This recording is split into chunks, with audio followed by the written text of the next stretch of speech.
Hello, my name is Meenakshi Vashisth and I am the project lead of the Temples of India project, an initiative by Special Collections of Geo Institute.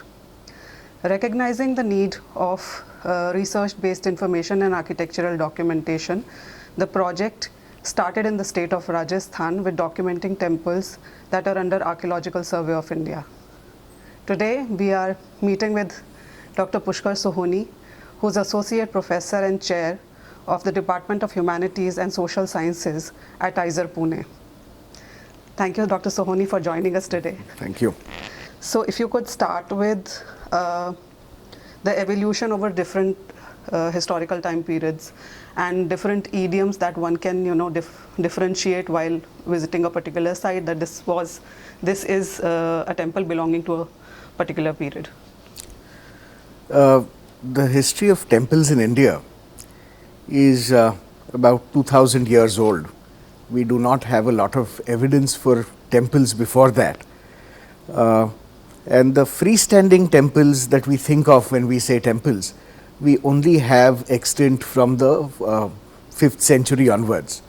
So 425, we think a famous temple called Temple 17 at Sanchi was built under the Guptas, and then you have a number of temples that get built over the next 500-600 years. So starting with a small cube-like room, evolving to the big Brihadeshwara temple in Tanjavur or the Kandariya Mahadev in Khajuraho is a journey that's about 600 years. After which, over the past 1000 years, temples have also evolved. The big movements in the evolution of temples, the first one is a change in material, moving from impermanent material like wood into stone. And we see a number of temples still preserve vestiges of wooden architecture. So for example, the Gavaksha window, the horseshoe shaped window that you see, is reduced to a certain kind of motif, but the roots of that window certainly are in timber architecture. You have initially temples that get built as shelters for deities or things that mark holy people, holy places, holy objects. And eventually it's conceptualized as a multi-storied mansion. So you have a change in meaning, you have a change in form, and you have a change in material. And that, in a nutshell, is the history of temple architecture over a couple of thousand years. Would you like to elaborate a little bit on sacred geometry, the idea of sacred geometry, and how it translates into the philosophy of designing or layout of a particular sacred space? So initially, sacred spots were marked by certain grids, and the first evidence you have is in the Brihat Samhita of the 6th century, where they ask that certain grids be drawn to mark what are called tirthas, or points of crossing over. And the tirtha is important because you cross over from one world to the other, and the spot that marks it is a liminal space. You are neither in this world nor the next, or it's where both worlds meet. And these spots are marked by geometries on which are overlaid all kinds of homologies that represent the cosmos, like a mandala. So you essentially try to map the entire world onto these holy spots. The actual geometry, the mechanics of the geometry is something else, and that was controlled by artisanal groups who later would be known as Sutradharas or Sompuras and so on. These were master craftsmen who designed temples and also built them, and for them geometry was not only sacred, it was a mechanical necessity. And as the name Sutradhara suggests, they worked with a string that was used in various ways to create complex geometries. What do you want to say about the idea of sacred geography? Because we have this tradition of tirthas and pilgrimages. There are specific places, geographies where people visit, pay homage to, and they have also evolved over a period of time, and also their temple architecture. So if you would like to elaborate on. Sure. I think part of the creation of a sacred geography is to celebrate spaces that are special in nature. So any place which is extraordinarily beautiful or where you can witness some kind of natural phenomenon that you don't see elsewhere is always thought of as evidence of the presence of the divine, and therefore it gets marked as a sacred space. Of course, a whole mythology is created around these sacred spaces, and there are certain patterns to this mythology too. So it's very important to mark sacred spaces again as tirthas or points of crossing over. Not only when you go there to worship do you cross over, but the origin of the place is also thought of as a place where something divine occurred and there was a crossing over the other way where divinity came to earth. Right. And so very commonly you will have mythology in which some kind of divine being, or at least a being from the divine world, so it might be a malevolent being like an asura, but they were either killed there or a body part or an ornament of a goddess fell there. It might be the place where certain events in a mythological story occurred, and all these are marked as sacred spaces. But usually the space, the place itself has some kind of intrinsic importance, usually natural. So it might be a waterfall, it might be a spring, it might be a place where certain minerals appear out of the ground, it might be a sacred grove, but these have to be overlaid with stories, and the stories then are physically marked with a temple. We also have temples at places where which do not naturally have sacred groves or ponds, but we do see constructions of similar sort that accommodated that kind of natural element around it. We have water bodies constructed around a particular temple while actually conceptualizing the temple architecture of that on that particular place. The idea of nature with temple architecture has been there. So while some temples are celebrations of occurrences in nature itself, there are other cases where a temple tries to recreate nature around it in a certain way. So you might have a well constructed for the very pragmatic reason. You might have a kunda constructed because you want to use that stone to build the temple. It might actually be the quarry, and this you find, for example, a lot with Yadava temples of the 13th century. But then it is overlaid with meaning where again nature gets celebrated. So for example, you have a quarry for the temple, it's filled with water, and it's given a name that's very evocative of something that happens in nature and it's sacred. So it might be called the Ganga Kunda, it might be called the Saraswati Kund, and so on. in one of your papers, this one is titled Mansions of the Gods and Visions of Paradise. You mentioned how architectural formations having their own historic and ontological genealogies are appropriated and naturalized into new contexts and formulations and settings. Do we see the pattern since the beginning of the development of temple architecture? Absolutely. So the architecture of political power has always been mimicked by temple builders in some way. Part of the reason is that temples are imagined as mansions or houses for the gods, and so if the most powerful person in your ecumeny, in your worldview, is going to dwell in a certain kind of house, obviously that kind of architecture is fit for a mansion that you, or a palace that you built for a god. In fact, in India, the spire of a temple is often called a prasada, which itself means a palace. And so royalty and divinity are imagined as having a shared vocabulary of architecture, a shared vocabulary of ritual, a shared vocabulary of dress, and so on. It's because both are considered very special kinds of beings. And so you see this through time and through regions in India. The most powerful architecture on earth is replicated in the form of temples. So if the sultanates are ruling in the Deccan, temples too start adopting forms of the Deccan sultans that are used domestically. You see this with Mughal architecture. A lot of temples built in the 18th century will start borrowing elements from Mughal architecture, the palaces of the Mughals. In fact, if you look at the architectural vocabulary of Gurudwaras, it almost completely draws on Mughal elements, but not because they want to identify with the Mughals, it's identifying with power. One particular topic that actually intrigues me is how temples are built.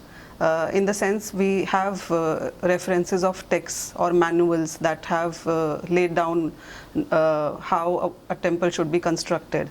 But we also have, examples of temples that do not completely follow, or at least what scholars say, they do not completely follow those manuals.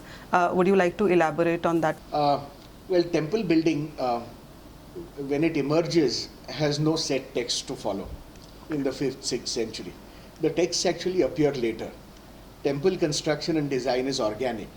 There are builders who are experimenting with various forms because there is no precedent for this kind of construction.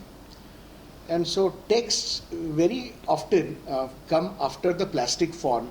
So texts on sculpture will appear after sculpture has been practiced for several hundred years. Texts on painting will appear several hundred years after painting has been done. And similarly, texts on architecture also appear several hundred years after the act of architecture has been practiced. And you start having texts in a significant way only after the 12th century, which will lay down certain kinds of rules, they'll prescribe certain things. So initially the texts are describing what they're seeing around them. Later on they come to be seen as prescriptive. And you have texts like the Mayamatam, like the Aparijita Pritsha, like the Samarangana Sutradhara, emerging only in the 2nd millennium of the Common Era. And people imagine that there is a singular text called Vastu Shastra in which all rules are laid down. But Vastu Shastra has to be understood as a discipline, as a Wissenschaft.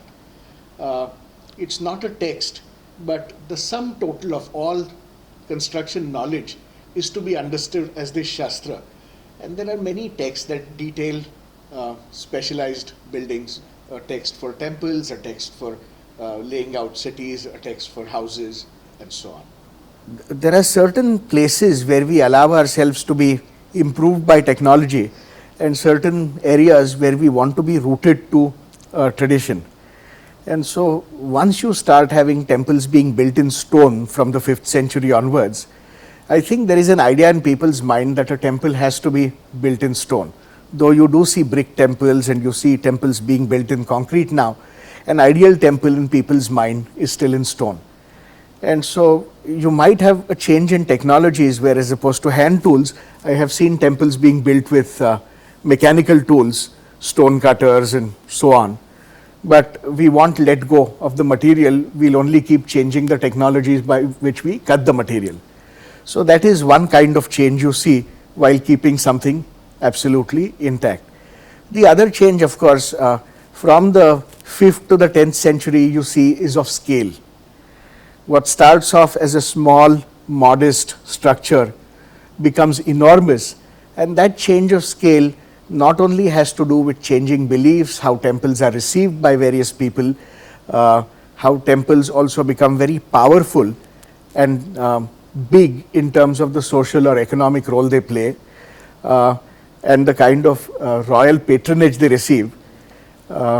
It also has to do with a certain kind of technological ability, where from the 4th to the 10th century, very clearly there is an evolution in the craft of building itself, where people are able to build bigger and greater things. And so if you look at the 5th century, all temples are very modest, whereas if you look in the 11th century, at very diverse places across the Indian subcontinent, you see temples that are absolutely enormous. Right. That brings me to the question on patronage. when we see the scale of a particular temple, we tend to imagine that it was only commissioned by the royalty or a very powerful family.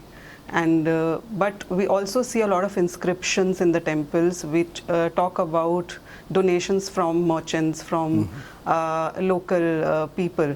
If you would like to talk about that. So you're absolutely right. Not all temples are patronized exclusively by royalty. Sometimes you have merchants' guilds who are very powerful and they can play kingmakers. A lot of temples that are commissioned by non-royal actors still might contain a royal prashasti in the inscription. So they might have a eulogistic inscription that talks of the greatness of the dynasty that is ruling, while the king himself is not seen as the patron. And again, you want to appease the gods, but you also want to appease the rulers. And sometimes we feel that in certain kingdoms, the court almost never patronizes any temples, but has other people build it. This is seen as a philanthropic activity.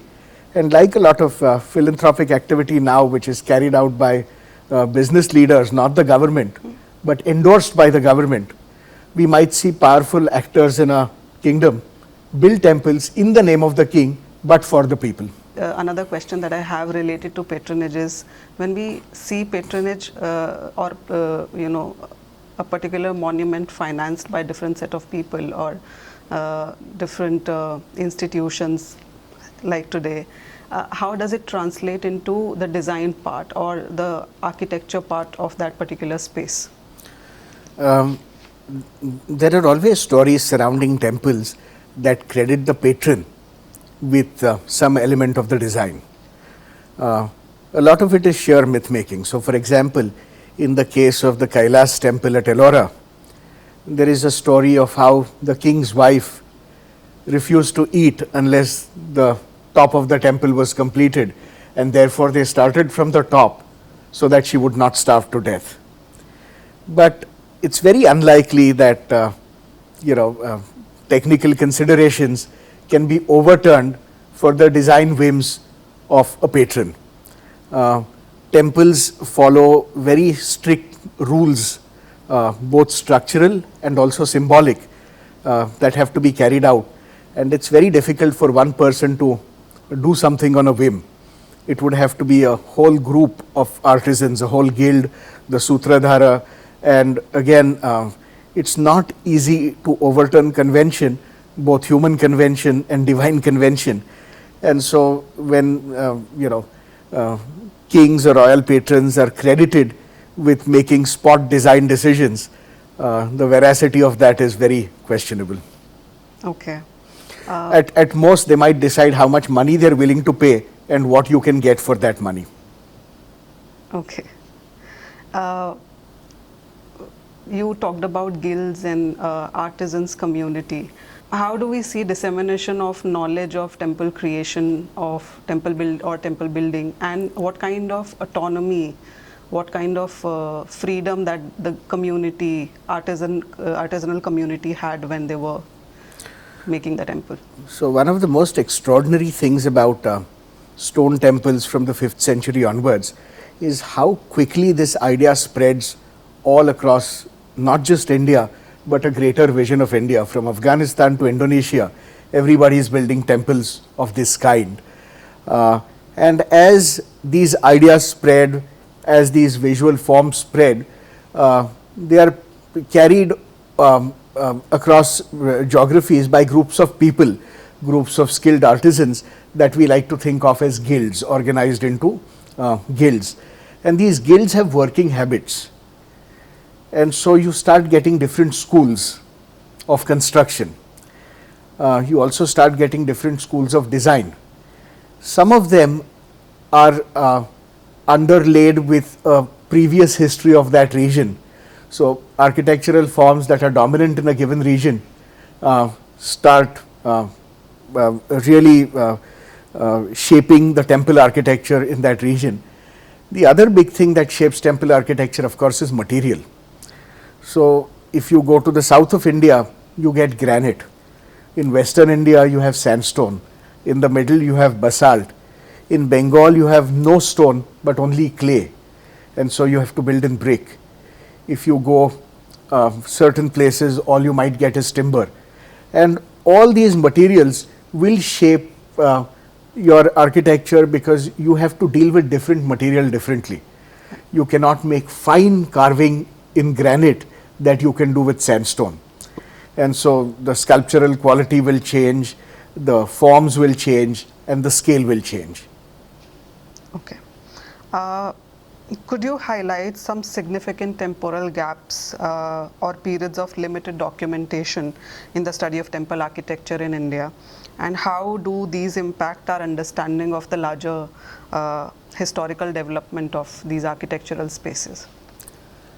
So, to begin with, I think historic architecture in India itself is very poorly documented, and things that were surveyed 150 years ago are still the most studied sites and buildings. Since then, a lot that was undocumented has disappeared, and a lot that was undocumented still remains undocumented. The period in which we imagine no temples were built is from the 14th century onwards, and there is enormous temple activity, temple building activity that happens all across India.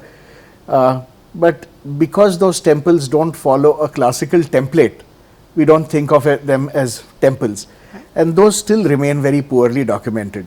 So everybody can tell me what an old temple in the city is, but nobody can name the temples that are built in the 19th and 20th centuries. And perhaps there should be a push to document temples built in the past 300 or 400 years as being significant markers of that period. Right. Which are some lesser known regions or areas in India with significant temple architecture that you were just talking about, and it has not received adequate scholarly intervention? I think more than geographical areas, it's certain periods, as I mentioned, which have not received attention at all. But of course, areas that are remote, that are difficult to access, and that have not been made popular in pilgrimage circuits over the past 100 years tend to get neglected all the time. Okay. How can interdisciplinary approaches such as combining architectural studies with archaeology, anthropology, ethnography help address the gap in our understanding of temple architecture in India? I think that's a very good question, because every discipline and its method bring with it new ways of looking at the same things. And if you are going to study the architecture of temples only using architectural methods, which is to measure the building, to understand how it's put together and so on, you emerge with one kind of knowledge. If you are going to do ethnography, which is to ask people in the village what they think of the temple, how it matters to them, you come up with a different kind of narrative. And adding richness to the story of a place is done through various disciplines, and I think you really need experts in all of them. So somebody who's trained as a textual historian might know all the documents pertaining to a temple, but might not be able to understand how an ethnographic method works, because this is a person who's used to taking the word as being the final word. And in ethnography, you have to understand larger patterns and not take things literally. So you really need experts from various disciplines as opposed to one person carrying out various kinds of expertise. Okay. We have been noticing advancement when it comes to documentation techniques nowadays. How do you think that can add on to the existing documentation, and otherwise can build upon on the field? So any kind of documentation is basically creating a representation of an object, so that if the object for some reason vanishes, you still have some representation of it that you can study. or even if the object doesn't vanish, you can remotely study a building because you have a representation of it. Now, a two-dimensional drawing is a rudimentary kind of representation, because now you can actually scan a lot of structures in 3 dimensions. And so there are firms which will come and scan buildings in 3D, render them as computer models, and this is the most complete model you can have. So, I mean, these kinds of technical advances in how you capture any kind of building is absolutely important. The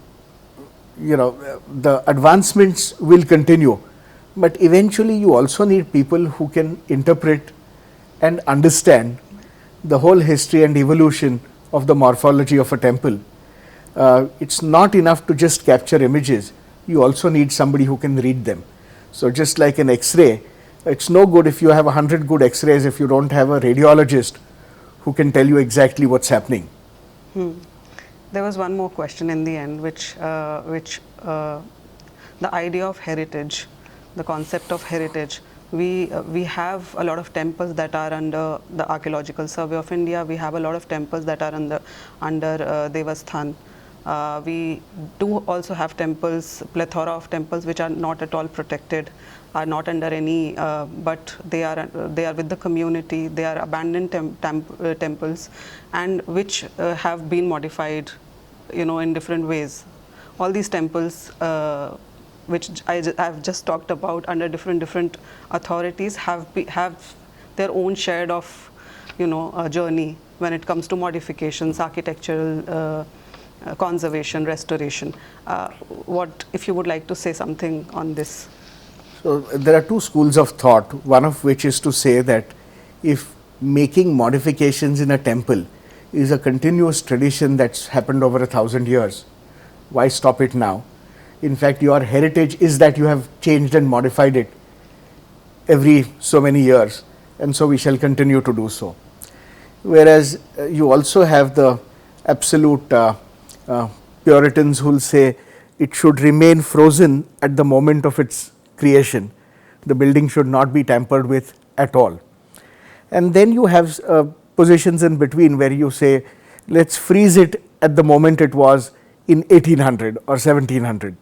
So it's very difficult to have any kind of blanket policy governing all temples. But I think what's important is that every time there is any kind of sensitive change made, it should be documented, so that the next generation or the next generations do not have to keep guessing as to how it was before and what's been changed. So keeping a record, I don't think everything needs to be absolutely frozen in time, but one again needs a good study of temples to understand what is significant, what should not be changed, and why it should not be changed. Thank you so much for joining us for this interview, and I think it's going to benefit everyone who's going to follow or watch this. Thank you. Thank you.